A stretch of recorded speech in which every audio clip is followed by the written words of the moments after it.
So postulate number 6, energy of electron in a given orbit does not change with time. It means electron continue to revolve without losing any energy in a given orbit. इसका मतलब ये होगा electron जब तक एक room में move एक orbit में मूव कर रहा है वो अपनी एनर्जी कभी लूज नहीं करेगा. Without losing energy it always continue to revolve in that orbit. Sixth one, the electron can move from lower energy level to higher energy level by absorbing energy in the form of quanta. जो electron है वो low energy से high energy पे jump कर सकते हैं, excite हो सकते हैं by absorbing energy. The meaning of the sixth point, let's say electron is present in the first orbit and if you supply energy which is exactly equal to the energy difference between two orbits, first और second orbit के बीच का energy difference यदि तुमने supply किया तो electron first से second orbit में jump कर सकता है, एक्साइट हो सकता है या और इस एक्साइटेशन में उसे क्वांटा एब्जॉर्ब करना पड़ेगा. So if you are supplying energy in the form of quanta, उसने एनर्जी एब्जॉर्ब की और एक्साइट हो सकता है. See fifth and six point जो यहाँ पे लिखे हैं which will be your sixth and seventh point. Fifth में ये लिखा हुआ है energy in a given orbit is always constant. It will not lose, it will not gain energy. That is okay. But if you are supplying energy forcefully, then it will gain energy. Now it will not continue to revolve in the same orbit. अब वो same orbit में revolve नहीं करेगा, वो ऊपर कुछ higher energy level पे चला जाएगा, excite हो जाएगा, excited state में चला जाएगा. Is that okay? Yes sir. Yes.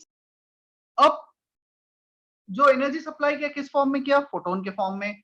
So can we say that in the next point h nu, which is the energy of photon, that must be equal to energy of higher orbit minus energy of lower orbit.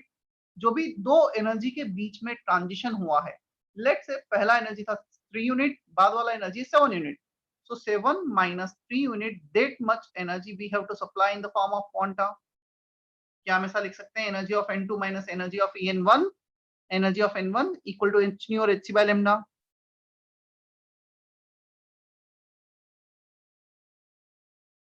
क्या 7th point clear है? Pranav, Prathamesh, Sion. Yes, sir. हाँ sir. Electron can absorb only those quanta which can lift it to a higher specific energy level, otherwise it won't absorb quanta. और जब electron excite होता है ना, पता है वो कितने टाइम के लिए एक्साइटेड स्टेट में रहता है? up to 10 to the power minus 8 second, which is very very less, fraction of second. एक सेकंड का भी 10 to the power 8 पार्ट, इतने कम टाइम के लिए वो एक्साइटेड स्टेट में रहता है. then again jump back to the ground state.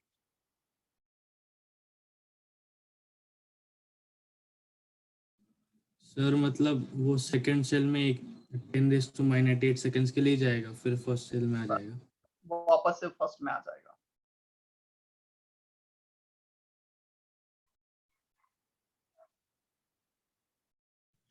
क्या Sir. सब कुछ को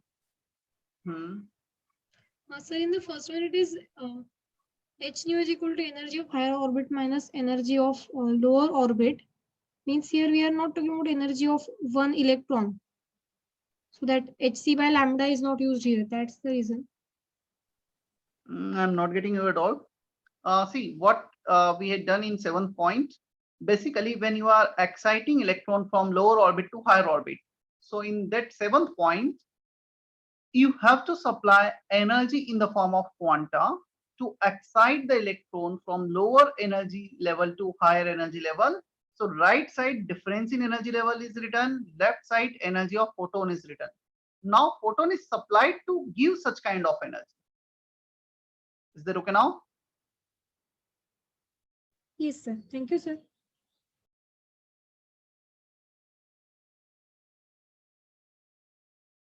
Eighth point में बोर्ड पे एक्सप्लेन करता हूँ. Eighth point is much more related to photoelectric effect. If you are supply energy which is more than work function, more than ionization energy, then electron can absorb all the energy, out of which some part of is used to take electron out of the atom, that is to ionize the electron, and the remaining part converts into kinetic energy of ejected electron. बचा हुआ energy कहाँ जाएगा? Kinetic energy में convert हो जाएगा. Clear?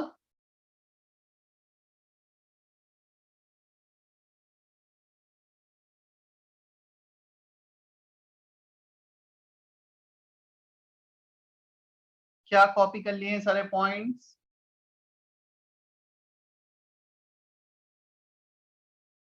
Kunjal, सुहानी, Tanvesh, copy हो गया है? Yes, sir. Yes, sir. Yes, sir.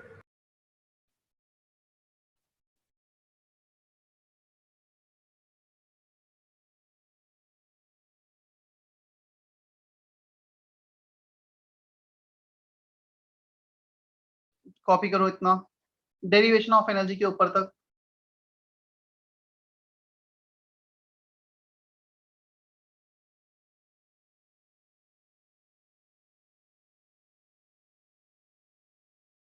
मैं इन्हें बोर्ड पे एक्सप्लेन करूंगा।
सर एक डाउट है हाँ, सर, इलेक्ट्रॉन लिमिटेड टाइम के लिए एक्साइटेड क्यों रहता है?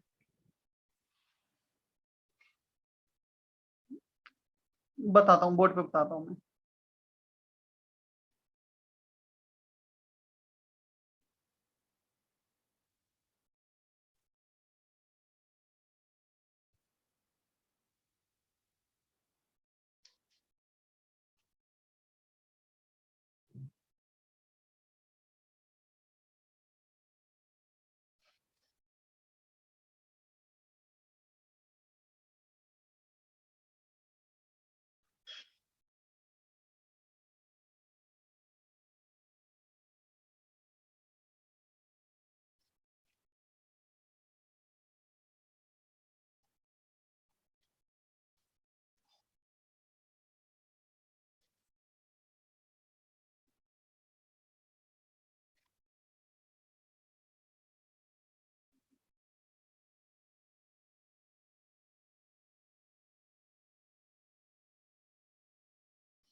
सर ये फोटो इलेक्ट्रिक इफेक्ट के बारे में है ना सर, ये पॉइंट्स?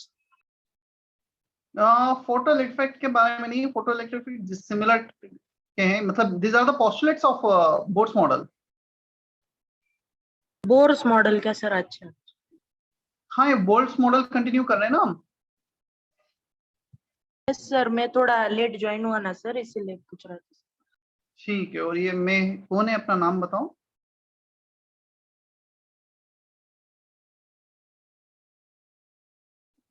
बताओ कौन था ये? Sir Prajak sir, Prajak. प्राजक। ठीक।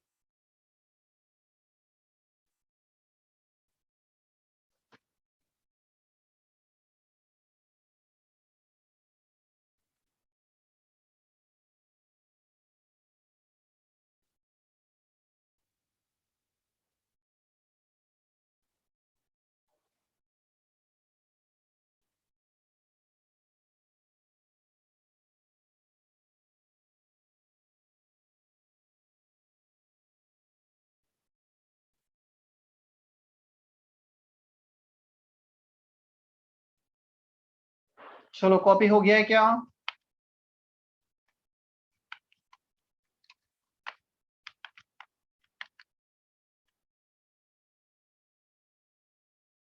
Yes, sir. Sir, 1 minute.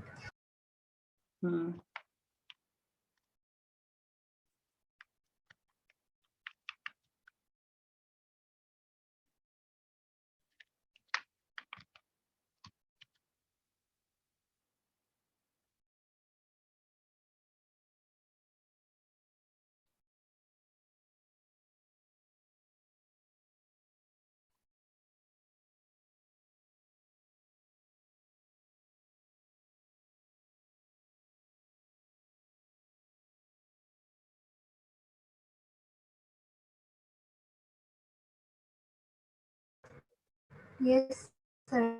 Done. Thank you.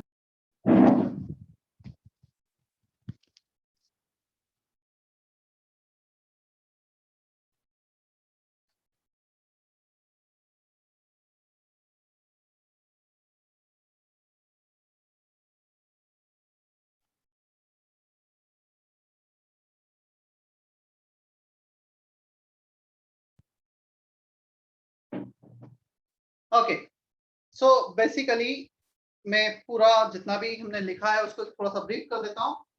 Energy of a moving electron always remains constant in a given orbit. Board पे समझ लेना, you don't need to write anything. Nucleus के around if any electron is revolving, it's always continue to revolve without gaining, without losing energy. But now what you can do, if you supply energy to this revolving electron, which is exactly difference between two concern level 1, 2, 1, 3, then electron can jump to the higher energy level. Now it will start revolving in this higher energy level, but किसी भी substance का, if we go to any substance, the higher energy state means less stability. एक simple सा example है, ये कुछ gap है, मैंने इसको ऊपर थ्रो किया, इसको मैंने एनर्जी तो दे दी, ऊपर पोटेंशियल एनर्जी इंक्रीज तो कर दी, बट ये जैसे ही ऊपर गया उसके बाद कितना टाइम से वहां पे स्टे किया और कितने टाइम में नीचे आ गया, अगेन फ्रैक्शन ऑफ सेकंड भी स्टे नहीं किया वहां पर, बहुत कम टाइम स्टे किया और वापस से नीचे आ गया. So any system has tendency to maximize its stability by decreasing the energy. तो इस इलेक्ट्रॉन के पास ऑप्शन था कि वो अपनी एनर्जी को मैक्सिमाइज कर सके, और सॉरी अपनी स्टेबिलिटी को मैक्सिमाइज कर सके बाय डिक्रीजिंग द एनर्जी, तो ये वापस से ग्राउंड स्टेट पे आ जाएगा. क्लियर, ये बोला गया था. अब एनर्जी जो हमने सप्लाई की फोटोन के फॉर्म में, that must be equal to energy difference between two concern level. ये N2 हो गया हायर एनर्जी स्टेट, ये N1 हो गया लोअर एनर्जी स्टेट. जब तक हम एनर्जी एग्जैक्ट डिफरेंस जैसा नहीं सप्लाई करेंगे, electron will not jump to the higher level. क्या यदि हमने एनर्जी कुछ कम सप्लाई की या कुछ ज्यादा सप्लाई की, let's say you are supplying energy so that electron can come from here to here or here to here, then such kind of energy will not be absorbed by electron. ऐसा energy electron absorb ही नहीं करेगा जो इससे थोड़ा कम या थोड़ा ज्यादा हो, एग्जैक्टली उतना ही होना चाहिए. क्यों? क्योंकि इलेक्ट्रॉन के पास कोई ऑप्शन नहीं है, तो फर्स्ट ऑर्बिट में रिवॉल्व करेगा या सेकंड में करेगा या थर्ड में करेगा. we can't have any option that electron can revolve somewhere between 2 and 3 orbit. यदि वहां पर रिवॉल्व कर सकता तो उसे ही हम थर्ड ऑर्बिट नहीं बोल देते. So there is no possible orbit between any two given orbit. 1.5, 2.7 orbit ऐसा कुछ नहीं होता. क्लियर? तो ऐसा एनर्जी इलेक्ट्रॉन एब्जॉर्ब ही नहीं करेगा. इसके बाद फिर ये बोला गया इलेक्ट्रॉन एक्साइटेड स्टेट में बहुत कम टाइम के लिए स्टे करता है, is in the order of 10 to the power minus x. Now you can raise one question, sir, if it is revolving in that excited state, if it is residing in that excited state only for this much time, then why we are studying? Basically in this small time, electron is going to complete this many circulation revolution around the nucleus. इतने कम time में भी वो 1 million time revolve कर जाता है. तो बहुत सारी प्रॉपर्टी होती है जो ऑब्जर्व की जा सकती है. या इसके बाद नेक्स्ट आता है, क्या हम इलेक्ट्रॉन को 1 से 2 यहाँ पे आया, क्या वापस से फोटोन सप्लाई करके 2 से 3, 3 से 4 ले आ सकते हैं? No, we can not excite the electron from the excited state. यदि इलेक्ट्रॉन ऑलरेडी एक्साइटेड स्टेट में है, वहां पे इतने कम टाइम के लिए रहता है, the probability of this thing to supply photon, to supply energy in that excited state in this small time interval is almost zero. इतने कम टाइम में उसको एक्साइटेड स्टेट में फोटोन सप्लाई करना प्रैक्टिकली नहीं होता है. इलेक्ट्रॉन हमेशा 1 से 2, 1 से 3, 1 से 4 जाएगा. Clear? We can't have such kind of excitation 2 to 3, 3 to 4. ऐसे कभी पॉसिबल नहीं. But during de-excitation, जब वो वापस से नीचे आएगा, जब ऊपर गया था, it has to absorb energy.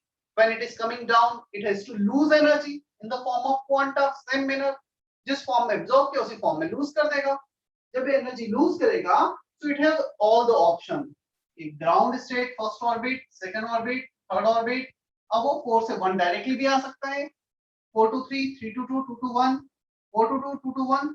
Means जितने भी पॉसिबिलिटी होंगी, सारे पॉसिबिलिटी में वो जा सकता है. क्लियर? अब वो इलेक्ट्रॉन डी एक्साइटेशन में उसे किसी का वेट नहीं करना है, उसे खुद को एनर्जी लूज करना है. तो 4 से 3 आया, एक फोटोन, एक एनर्जी यहाँ पे लूज किया, सेकंड फोटोन यहाँ लूज किया. So during the excitation, it can jump back to the ground state in step wise. Clear?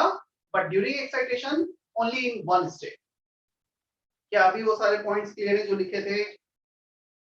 Yes, sir. I hope सब कुछ अब क्लियर होगा उसमें से, क्योंकि वो सब कुछ एक्सप्लेन किया है. हमें जाना है इसके मैथमेटिकल प्रूफ पर. सर बोर्ड्स ने बोल तो दिया, एक्सप्लेन कीजिए सर. बोर्ड्स ने तो सजेस्ट किया कि energy is constant. Do we have any mathematical proof for this? Yes, we do have mathematical proof for this. Energy of an electron in a given orbit is constant. हाँ, कोई कुछ बोल रहा था?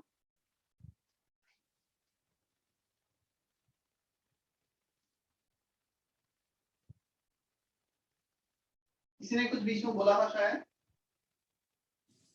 सर हाँ, Omkar. Sir फिर electron को उस ऑर्बिट में स्टे करने के लिए एनर्जी चाहिए. हाँ. तो फिर सर एक ही बार में हम ज्यादा एनर्जी मतलब एक मिनट तो जाओ. उसको ऐसे इंटरप्रेट करो.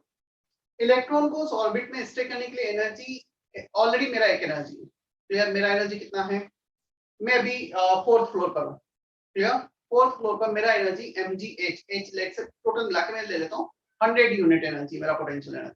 मैं यहाँ पर हूँ. अब मुझे तुमने थोड़ा सा एनर्जी सप्लाई किया, 20 यूनिट और दिया, मैं 4th फ्लोर से 5th फ्लोर पे चला गया. मेरा एनर्जी हो गया 120. अब मैं जब तक 5th फ्लोर पे हूँ मेरा एनर्जी 120, जब तक मैं 4th फ्लोर पे हूँ मेरा एनर्जी 100. तो उसको एनर्जी चाहिए उसमें स्टे करने के लिए, बजाय इसके बोलेंगे यदि उसका एनर्जी बढ़ाया है तो वो उसमें स्टे कर रहा है. समझ में आ रहा है? ऐसा नहीं कि कंटिन्यूअसली एनर्जी देना पड़ रहा है. हमने एक बार दे दिया, उसका एनर्जी बढ़ गया, अब वो वहां पे स्टे कर रहा है. Got it? Okay sir.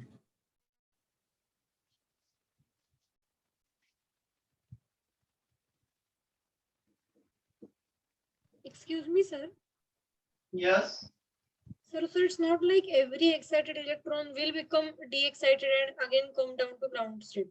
It can stay in that orbit as long as it has that much energy. Yes, but again, as long as it has that much energy, it has to stay in that orbit. But all the electron in excited state, in higher energy state, have tendency to lose energy, to minimize their energy in order to maximize their stability. So they will lose energy only in the fraction of second 10 to the power minus 8. Right? वो stay तो कर सकता है, but again question ये है कि वो क्यों स्टे करेगा. क्या वो स्टे नहीं करेगा, नीचे आएगा तो उसकी स्टेबिलिटी बढ़ेगी, यदि बढ़ सकती तो वो बढ़ा देगा. Am I audible? Any system in universe has tendency to maximize their stability. वो उस फॉर्म में जाके सेटल होते हैं जहां स्टेबिलिटी सबसे ज्यादा. राइट? एक सिंपल सा और एग्जांपल लेता हूं. कुछ स्लोप है, क्लियर? कुछ स्लोप है. ये बॉटल है, इसमें कुछ पानी है, इसमें कुछ स्लोप हमने बनाया. क्लियर? अब पानी डेफिनेटली कब तक बाहर आते जाएगा? जब तक वो स्लोप के कारण, वो उसके पास ऑप्शन है अपनी एनर्जी को मिनिमाइज करने का. यदि ऑप्शन है अपनी पोटेंशियल एनर्जी को मिनिमाइज करेगा तो तब तक फ्लो होता रहेगा जब तक कि पोटेंशियल एनर्जी मिनिमम नहीं होगी. इवन यदि मैं कैप ओपन करूंगा तो सारा का सारा ही पानी बाहर आ जाएगा क्योंकि उसकी पोटेंशियल एनर्जी मिनिमम हो रही है. राइट? अभी मैंने उसको ब्लॉक कर दिया, एक एक्सटर्नल फोर्स लगा दिया तो वो कैप के कारण बाहर नहीं आ पा रहा है, तो उसके पास ऑप्शन नहीं है. इलेक्ट्रॉन को रेजिस्ट करने वाला कोई भी नहीं है, वो इजीली इलेक्ट्रॉन नीचे आ सकता है.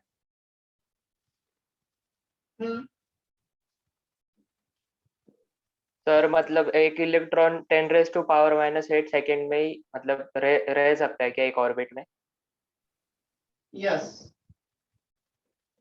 प्रैक्टिकली, थियोरेटिकली तो तुम्हें कुछ भी बोला जा सकता है, थियोरेटिकली तो तुम्हें ये भी बोल दिया जाएगा सेकंड एक्साइटेड स्टेट से थर्ड में जा रहा है, तो प्रैक्टिकली पॉसिबल नहीं है, थियोरेटिकली क्वेश्चन बनाने के लिए बोल सकते हो कैसे।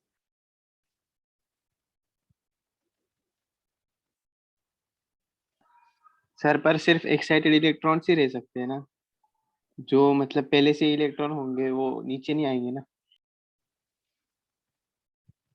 समझो, देखो मैं दो चीजें हैं, first of all in this theory we are studying only for uni electronic system, हमारे पास एक ही इलेक्ट्रॉन है, एक से ज्यादा तो है।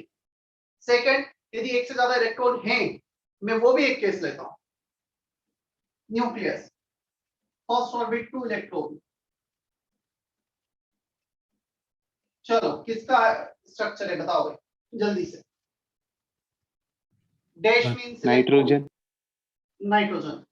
अब ये सेकंड ऑर्बिट में, इसके पास ऑप्शन ही नहीं है फर्स्ट ऑर्बिट में आने का, फर्स्ट ऑर्बिट में मैक्सिमम 2 इलेक्ट्रॉन स्टे कर सकते हैं, दो से ज्यादा इलेक्ट्रॉन स्टे ही नहीं कर सकते, तो उसके पास तो ऑप्शन ही नहीं बचा। तो हम पहले तो एक इलेक्ट्रॉन की बात कर रहे हैं जो लोअर ऑर्बिट में आएगा, यदि एक से ज्यादा इलेक्ट्रॉन है तो इनर, हाँ इस इलेक्ट्रॉन को तुमने बाय चांस ऐसे हटा दिया तो डेफिनेटली ये फिर यहाँ पे ऑप्शन मिलेगा तब आ जाएगा, बट इसको तुमने नहीं हटाया है, 2 इलेक्ट्रॉन में तो ऑलरेडी फुल फिल्ड है। हर ऑर्बिट की अपनी एक मैक्सिमम कैपेसिटी होती है, उससे ज्यादा इलेक्ट्रॉन कभी नहीं रखते, और वो भी हमारे सिलेबस में किसका कितना कैपेसिटी है that we need to observe in next model, right. Okay sir.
Kinetic energy kz/2r half mv square, ये फॉर्मूला कौन सा पोस्टुलेट में देखा था हमने, जल्दी से बता दो पेज पलट के।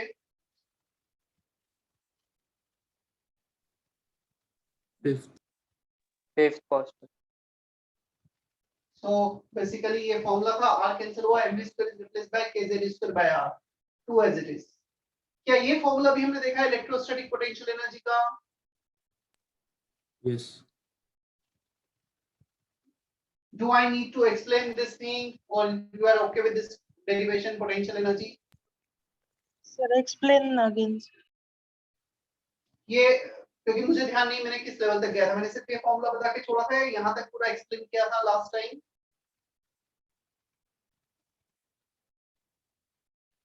ओमकार सर वो फर्स्ट वाले फॉर्मूले तक ही बताया था आपने। ठीक है, चलो फिर मुझे एक्सप्लेन करना है। Q1 Q2 by R हमें पता है, ये जो हम कैलकुलेट कर रहे हैं total energy, this is for complete atom nucleus plus electron. Kinetic energy nucleus का 0, न्यूक्लियस इज स्टेशनरी, तो बचा क्या, इलेक्ट्रॉन का kinetic energy half mass of electron v of electron, तो ये आ गया। Potential electrostatic potential energy of nucleus and electron, Q1 charge of nucleus Z into E, Z into E कैसे आया, nucleus का चार्ज, न्यूक्लियस पे जितने भी प्रोटॉन्स होते हैं into E charge of 1 proton, Z atomic number, number of protons into charge of 1 proton, total number of protonic charge plus E plus ZE, electronic charge minus of E upon R as it is, तो minus आएगा। Potential energy can be negative also, होता है ये mgh minus mgh, तो potential energy negative हो सकती है। So kZe² by R with negative sign, मैंने यहाँ पे 2 गलत लिख दिया, तो पता नहीं सिर्फ यहाँ पे it is not 2, kZe² by R with negative sign, change कर लेना है, 2 लिख लिया। क्या अभी क्लियर है potential energy? Yes sir. Total total energy addition of this plus this, इन दोनों को ऐड कर दो ke प्लस pe को, तो kz square by r, kz square by r common, 1/2 plus sign -1 negative, -1 plus 1/2 -1 minus half, minus kz square by 2r is total energy.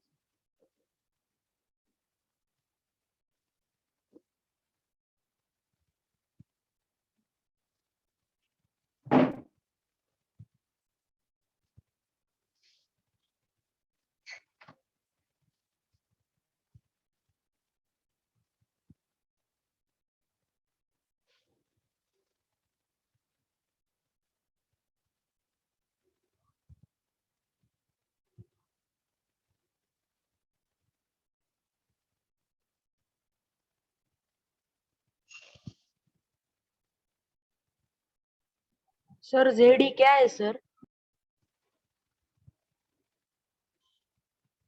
JD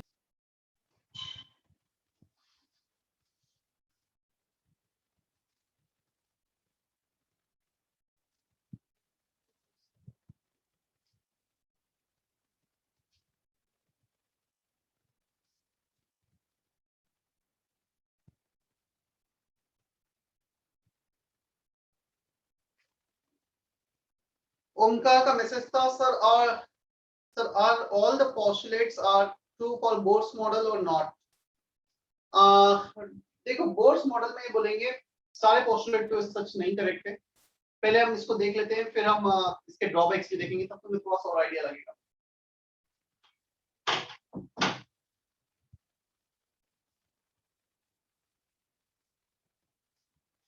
You can observe here kinetic and total energy both are same.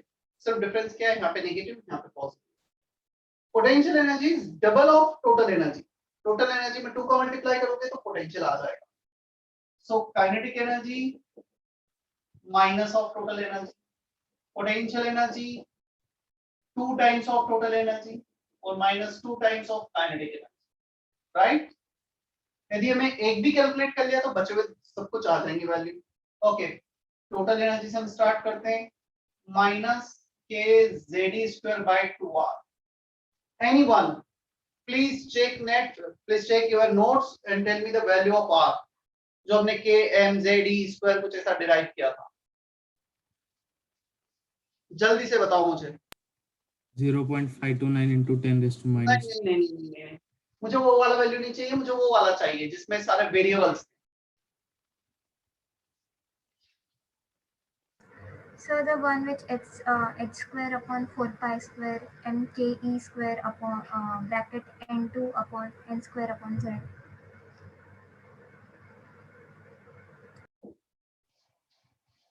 Minus kz square by 2 as it is, r n square h square 4 pi square m के z square, यही था total radius का formula.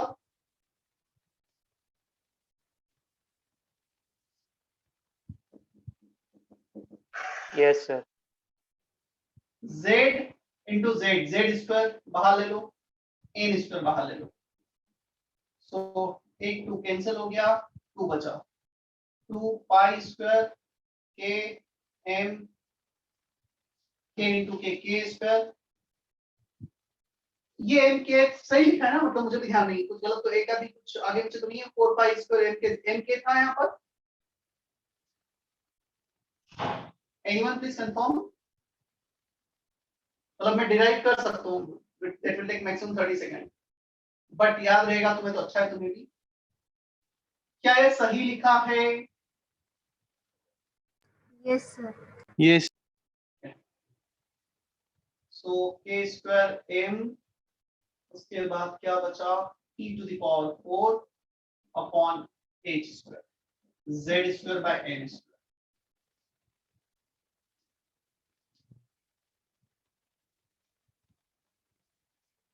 Now, if you put value of all this constant, keeping z square n square as it is, then you will get total energy 21.8 10 to the power minus 19 joule per atom, z square by n square। इन्हें कुछ और units में convert कर लेते हैं।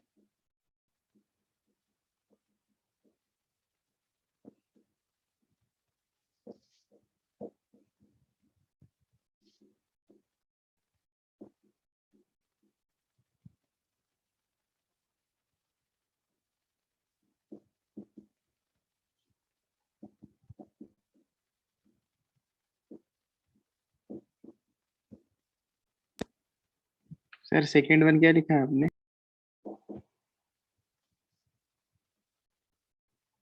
अर्थ CGS unit of energy 1 joule equal to, मैं energy conversion भी लिखता हूँ सारे। अर्थ सुना है तुमने एनर्जी का unit? Yes sir, 10⁻⁷। Yes, sir.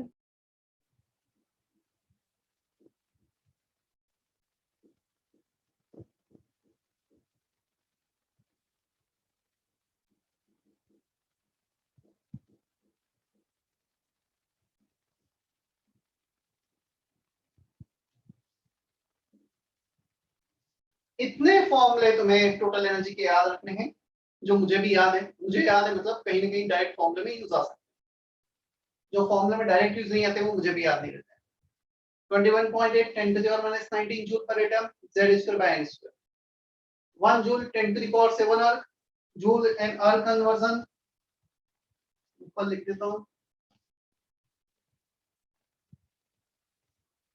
1 joule 10 to the power 7 arcs. तो 10 to the power 7 लिखा, प्लस 7 माइनस 19 माइनस 12 हो गया। इलेक्ट्रॉन वोल्ट में कन्वर्ट किया, so 1 electron volt is 1.6 10 to the power minus 19।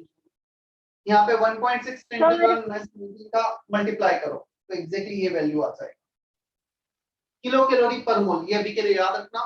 Mole concept में और अच्छे से समझ में आएगा कैसे कन्वर्ट किया। ये पर एटम चल रहा है, पर मोल आ गया है, for 1 mole. Now all this constant can be written as E naught, Z square N square। बोलो अभी किसी को कुछ डाउट है तो? सर व्हाट सर वो total energy is equal to minus k Z square upon 2r होगा ना? हाँ, minus k Z square by 2 और आर को मैंने रिप्लेस कर दिया।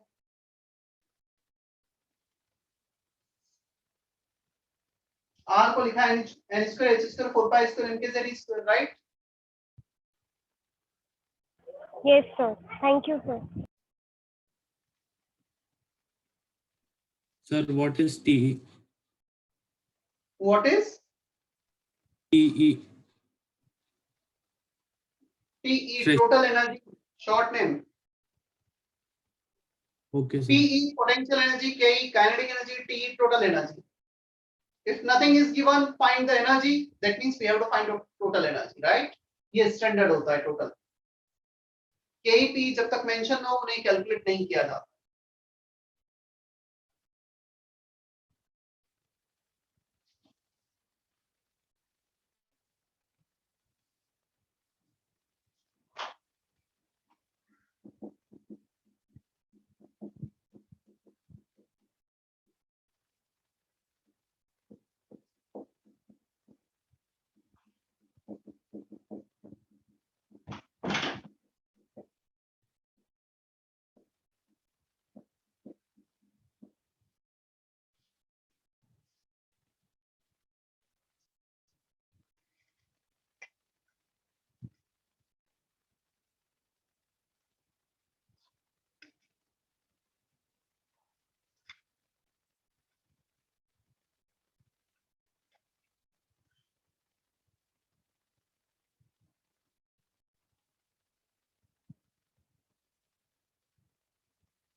Potential will be 2 times of total energy. So 2 times क्या 13.6 का 2 times 27.2.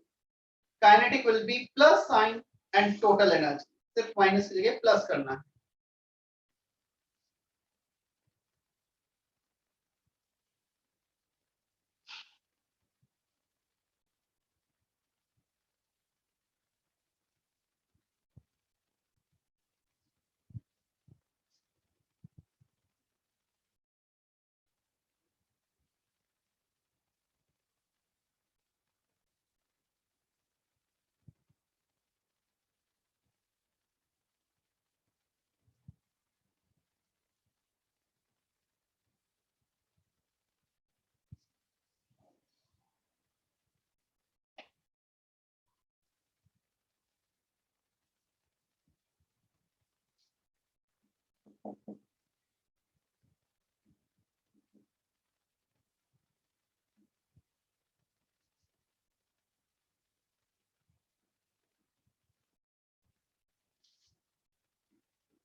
चलो बोर्ड पे देखना, एनर्जी डायग्राम।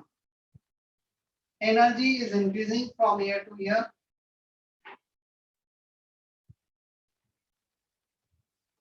फर्स्ट ऑर्बिट का एनर्जी, हमें बेसिक फॉर्मूला ये यूज करना है, energy total energy minus 13.6 z square upon a square. First orbit, first energy shell, ground state, इनको 1 रखा, माइनस 13.6 z स्क्वायर आ गया इलेक्ट्रॉन वोल्ट। n को 2 रखो, minus 3.4 z square electron volt. n is 2 square 13.6 by 2 square 4, so ये आएगा minus 3.4। If you put n equal to 3, 13.6 by 9 वो आ जाएगा minus 1.51 z square, minus 0.85 z square.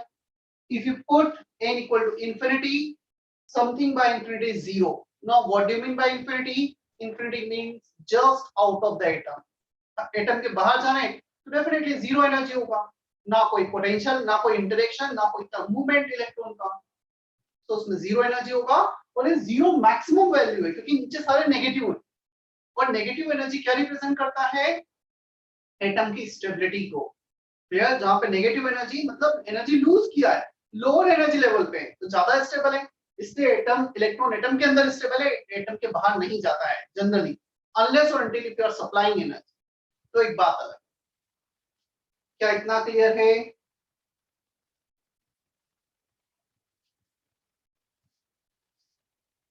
Pranav, Bhagyashree, is that okay? Mitali? Yes, sir. Yes, sir. sir. Ishaan, Tejal, Shreya Vade, is that okay? Yes, sir. चलो, तुम्हें energy का difference represent करना है। कैसे रिप्रेजेंट करना है? 1 2 ऐसा एरो बनाया, दोनों का डिफरेंस 10.2 z स्क्वायर। ऐसे जितने एरो मैंने बनाए ना, इन सबका एनर्जी डिफरेंस तुम्हें रिप्रेजेंट करना है।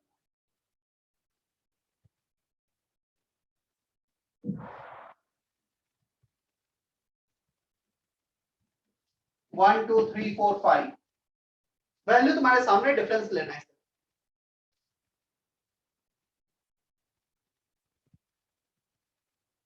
ये वैल्यूज जितने बोर्ड पे लिखे हैं, up to fourth orbit, then infinity, zero, यदि याद रहेगा तो क्वेश्चन थोड़ा फास्ट कर पाओ।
चलो ओमकार बोलते जाओ इसका वैल्यू।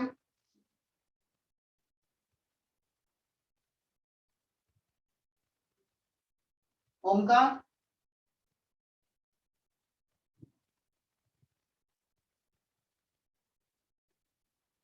हाँ यस अर्जुन बोलो। कोई भी बोलो। 1.88 सॉरी 1.88 1.89 जेड स्क्वायर ठीक है। 3 4 के बीच का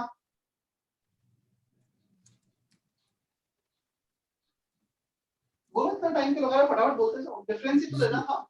1.5 0.85 0.66 1 and 3 के बीच का difference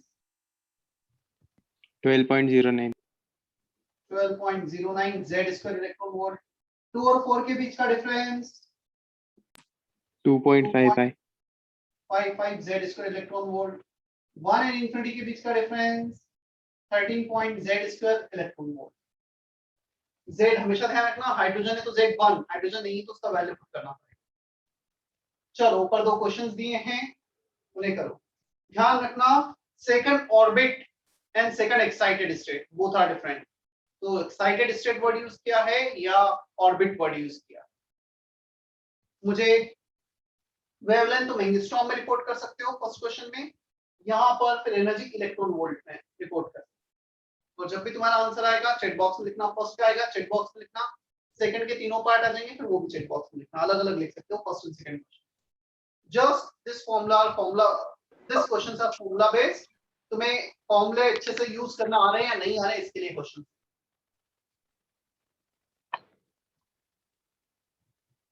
GS stands for ground state, ES stands for excited state.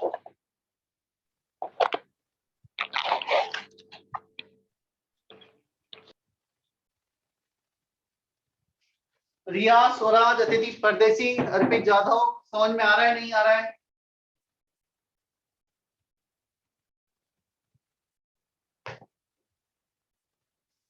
Yes sir.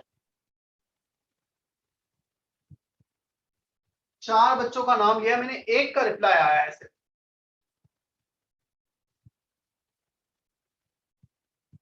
मैं वेट Yes, कर रहा sir. हूं, बचे हुए 2 और। रिया एंड अदिति परदेसी।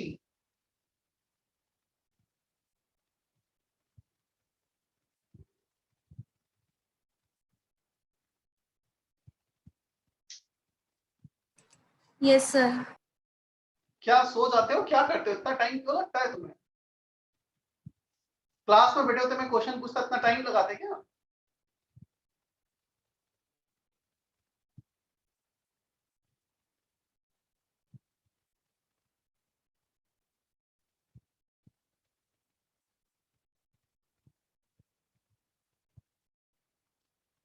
Hint for the first question, you can deal in electron volt, wavelength in angstrom.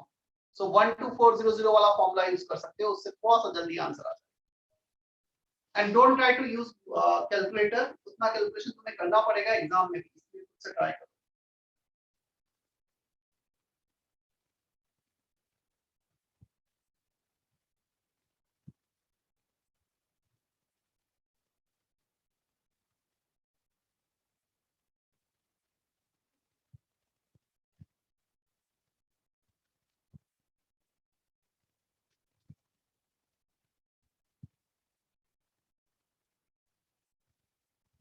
I got one answer in chat box till now from Omkar.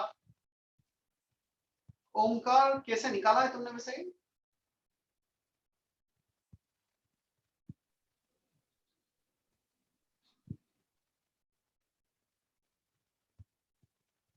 Calculation थोड़ा check करो ओमकार ना।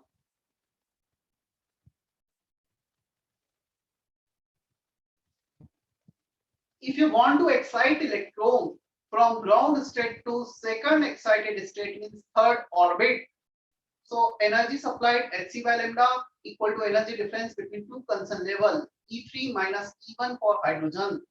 थर्ड और फर्स्ट ऑर्बिट के बीच का जो एनर्जी डिफरेंस है वो होगा एनर्जी ऑफ फोटोन। इवन अच्छी बात है कि थर्ड और फर्स्ट ऑर्बिट का एनर्जी डिफरेंस हो तो वोल्ट पे भी लिखा है, तुमने लेक्चर नोट्स में भी लिखा है 12.09 Z स्क्वायर इलेक्ट्रॉन वोल्ट।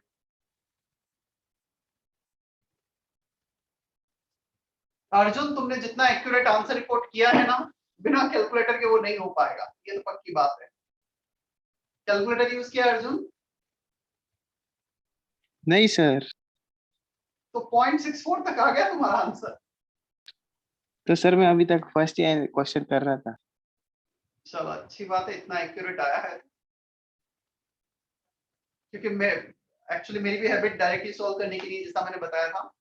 मैं भी कैलकुलेटर छोटी छोटी कैलकुलेशन यूज करता हूँ, क्योंकि आईआईटी से वो हैबिट हो गई। आईआईटी में अलाउड होता है कैलकुलेटर कॉलेज में, तो मैंने सॉल्व किया और एग्जैक्टली वो इतना आंसर आ रहा है जो तुम देख पा रहे हो, 12.1025.64।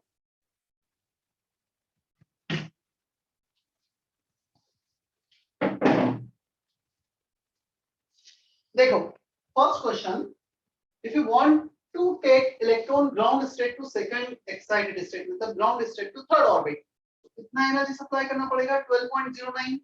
so this 12.09 z square, z is 1, should be equal to hc by lambda। अब हमें SI यूनिट में निकालना होता तो इसे जूल्स में कन्वर्ट करते, hc को SI में लेते। तो taking energy in electron volt, you can take hc 12400। Wavelength के लिए सॉल्व कर लो।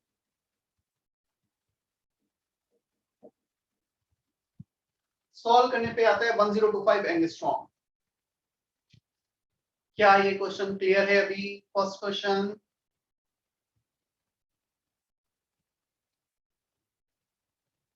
रिस्पॉन्ड करो यार, तुम बहुत कम रिस्पॉन्ड करते हो। यस नो बोलते जाओ ना, क्या फर्क पड़ता है। सर प्लीज तुम्हें भी एक्सप्लेन लगेगा। अगेन। हाँ बोलो, कुछ बोल रहे हो? समझा नहीं सर, वापस एक्सप्लेन करो।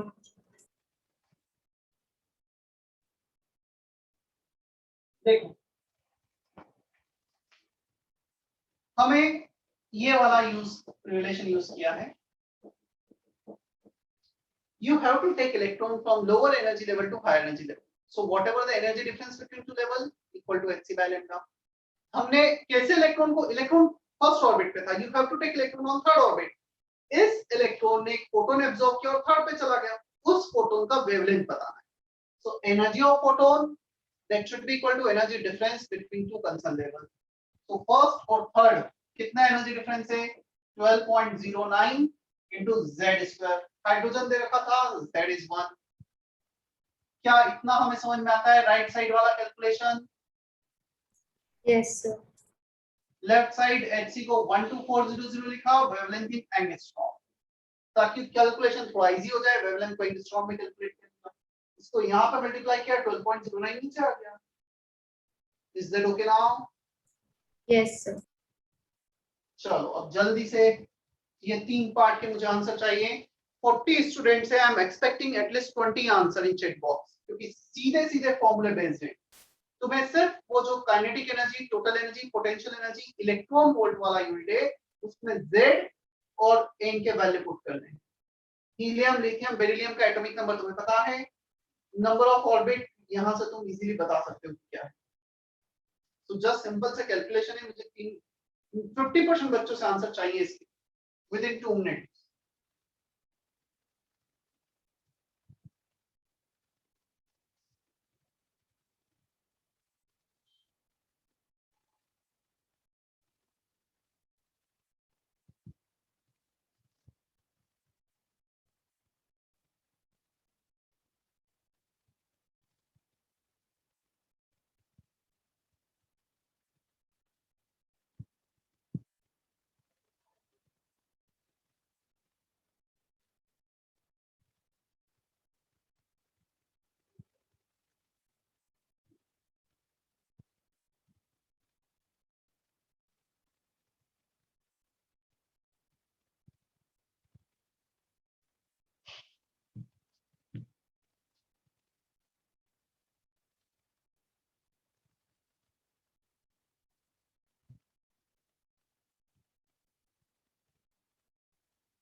helium Z2, lithium Z3, beryllium Z4, number of orbit 2, number of orbit 3, number of orbit 2. तो Z का वैल्यू, N का वैल्यू वो भी लिख दिया मैंने बोर्ड पर।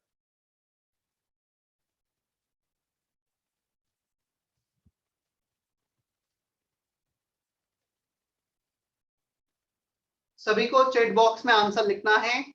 You can report answer by placing them in comma, by just ऐसे लिख सकते हो, first answer comma, second comma, third. Electron volt में यूनिट लिखने की जरूरत नहीं, सिर्फ वैल्यूज लिखते चले जाओ।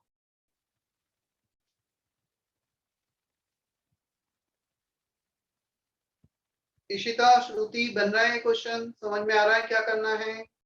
Yes sir. ठीक है, मैं वेट कर रहा हूँ।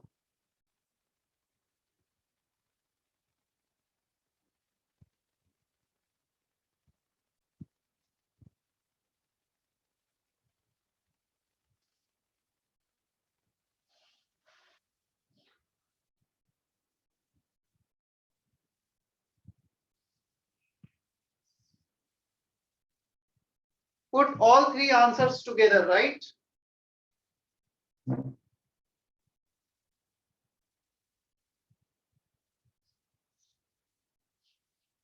और गलत मैटर नहीं करता है, मतलब तुम्हारा आंसर तुमने गलत रिपोर्ट कर दिया तो मैं तुम्हें कुछ बोलूंगा या कुछ जज करूंगा, वो नहीं है। एटलीस्ट तुम इंटरेक्ट कर रहे हो, तुम सॉल्व कर रहे हो, मुझे इतना पता लगे।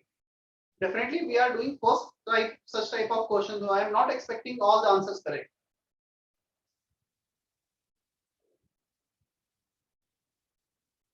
बट तुम वहां बैठ के कर रहे हो, वो बहुत मैटर करता है। सही गलत तो ठीक है।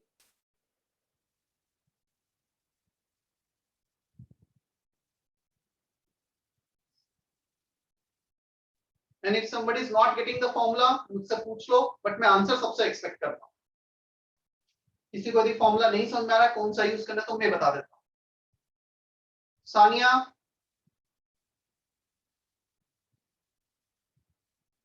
सानिया से are you getting the answer?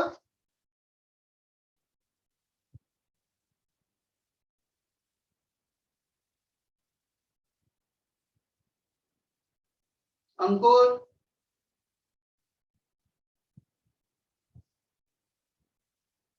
Respond ही नहीं करते, पता नहीं क्या करते हैं।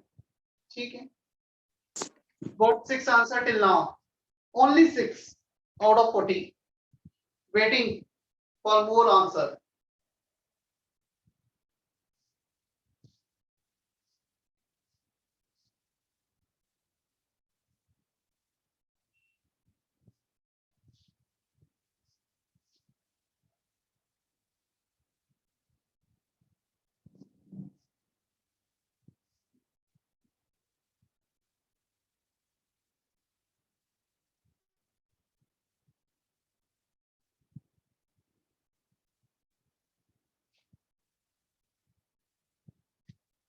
यदि अगेन मैं फिर से रिपीट कर रहा हूं, किसी को नहीं पता चल रहा है कौन सा फॉर्मूला यूज करना है तो मैं बता देता हूं, बट आंसर मुझे सबसे चाहिए।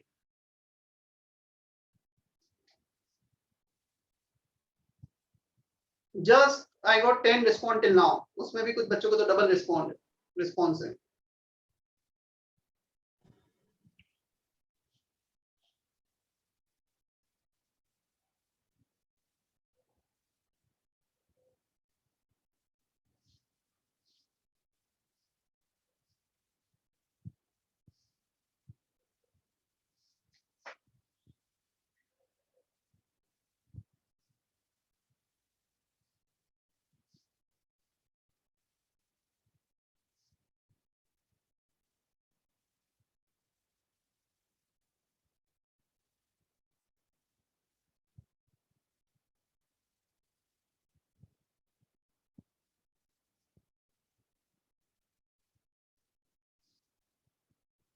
Thirteen response only.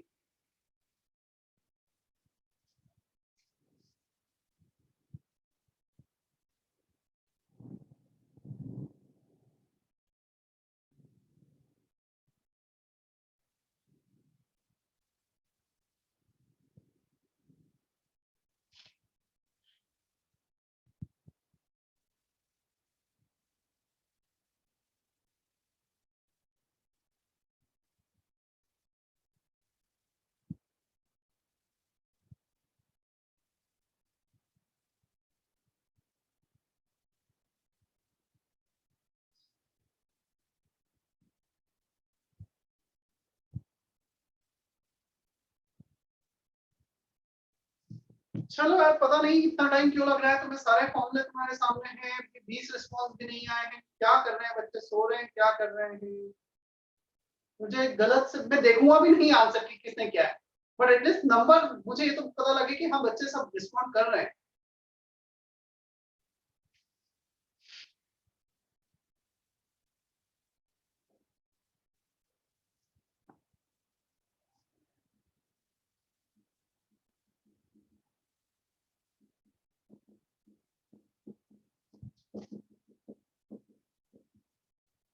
Helium plus Z is to N is to. So 2 Z square by N square ये cancel हो गया. Answer for the first part is 13.6 electron volt with negative sign. Second potential energy formula, पहले तो मैं सारे फॉर्मूले लिख देता हूँ. चलो. -27.2 Z square by N square plus 13.6 Z square by N square. Where Z is atomic number, N is number of orbit. So atomic number lithium 2 plus का 3 n, ये भी 3 है, चलो अच्छी बात है, यहाँ भी कैंसिल हो रहा है by chance. Z square by N square तो ये भी कैंसिल हो गया. -27.2 electron volt plus 13.6 Z 4 N second orbit first excited state. तो ये हो जाएगा 16/4, 4 बचा 1354.2 electron volt.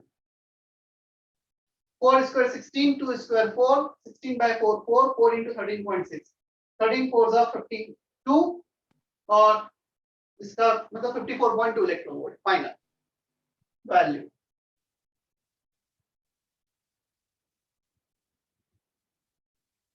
Now do you have any doubt in this part, anyone? Sir पर KZD upon R square use करना था ना. KZD by R square क्यों यूज करना था? मैं तुम्हें बार-बार तो बोल रहा था कि इलेक्ट्रॉन वोल्ट में आंसर रिपोर्ट करना है, तो KZD square by R क्यों करोगे तुम? अच्छा, electron volt. Excuse me, sir. Yes. Sir, in the first one, I used the formula for joule by atom. So I got -21.8 into 10 raised to -19 joule by atom, joule per atom. Okay. Okay, you can also calculate in this manner, but generally we deal in electron volt unit, and again it depends on the options also. So whatever the unit are given in the option, you have to deal in that unit. But as of now in this question, I have already mentioned calculating electron volt.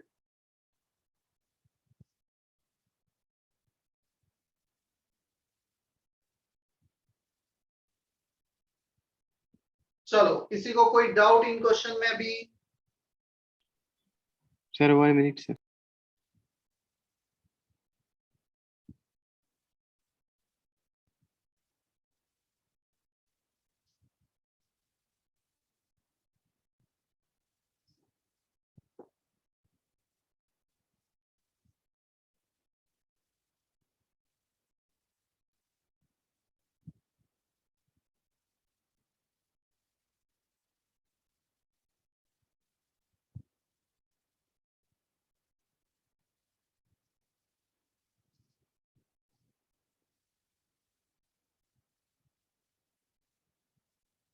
Done sir.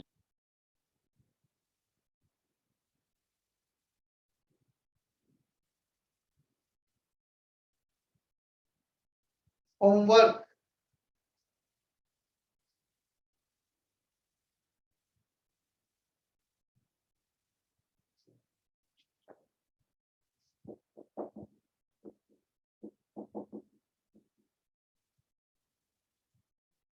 I think before this lecture we have done with section B, right? Section B पूरा हो गया था homework में. Yes, sir. Yes sir. Yes, sir.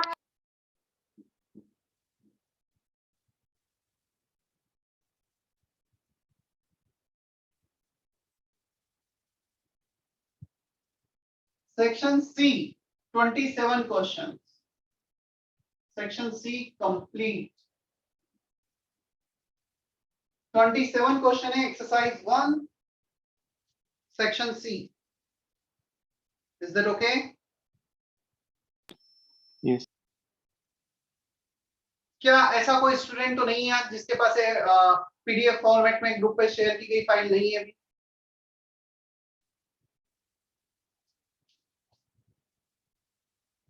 सभी के पास है? Yes, sir. Yes, sir. Yes, sir.